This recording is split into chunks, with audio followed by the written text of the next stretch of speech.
രാഷ്ട്രീയമാണ് ഇയാളൊക്കെ നടത്തുന്നത്, ഇവനെന്ന് പറയുന്നില്ല ഇയാളൊക്കെ നടത്തുന്നത്. ഒരു MLA ഒളിവിൽ പോയിരിക്കുകയാണ് രാഹുൽ മാങ്കൂട്ടത്തിൽ. എന്തൊരു തള്ളാണ് ഇവിടുത്തെ. ഹൂ കെയേഴ്സ് എന്നാണ് പറഞ്ഞത്. ഇപ്പൊ ടോട്ടൽ കെയേഴ്സ് ആണ്. എല്ലാവരും ശ്രദ്ധിക്കുകയാണ് എവിടെയാണെന്ന്.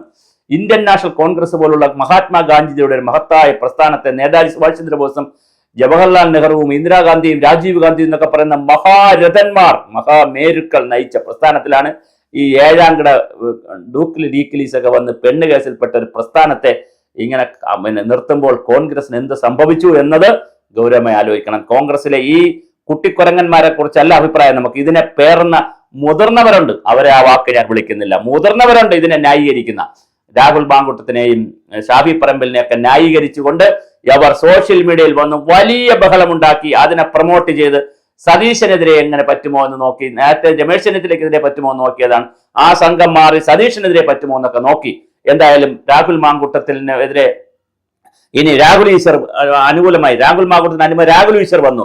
ഈ രാഹുൽ ഈശ്വർ വന്നതും രാഹുൽ ഈശ്വറിന്റെ ഈ പോസ്റ്റുകളെല്ലാം സന്ദീപ് വാര്യർ റെഡിയാക്കി കൊടുത്തതാണെന്നുള്ളതാണ് അടുത്ത പത്മജ വേണുഗോപാലിന്റെ ആക്ഷേപം. അതായത് സന്ദീപ് വാര്യർ പറയുന്നു, അളിയ നീ ഒരു കാര്യം ചെയ്യ്, അതായത് രാഹുൽ ഈശ്വറിനോട് നീ ഒരു കാര്യം ചെയ്യ്, നീ ഒരു പോസ്റ്റ് ഇട്. നീ ഇടേണ്ട പോസ്റ്റ് എന്താണ്? എന്റെ സന്ദീപ് വാര്യരുടെ പങ്കെടുത്ത കല്യാണത്തിൽ പങ്കെടുത്ത ഫോട്ടോയിൽ അതിജീവിതയുടെ ഭർത്താവിന്റെ ഫോട്ടോ ഉണ്ട്, ഞാൻ അവരുടെയും പേര് പറയുന്നില്ല എന്ന് അളിയൻ പറയും. അപ്പൊ എന്ത് ചെയ്യും? ആളുകൾ എന്റെ വാളിൽ കയറി നോക്കും, എന്റെ ഫേസ്ബുക്ക് വാളിൽ കയറി നോക്കും. അപ്പൊ അതിനകത്ത് ഫോട്ടോ കിടക്കും.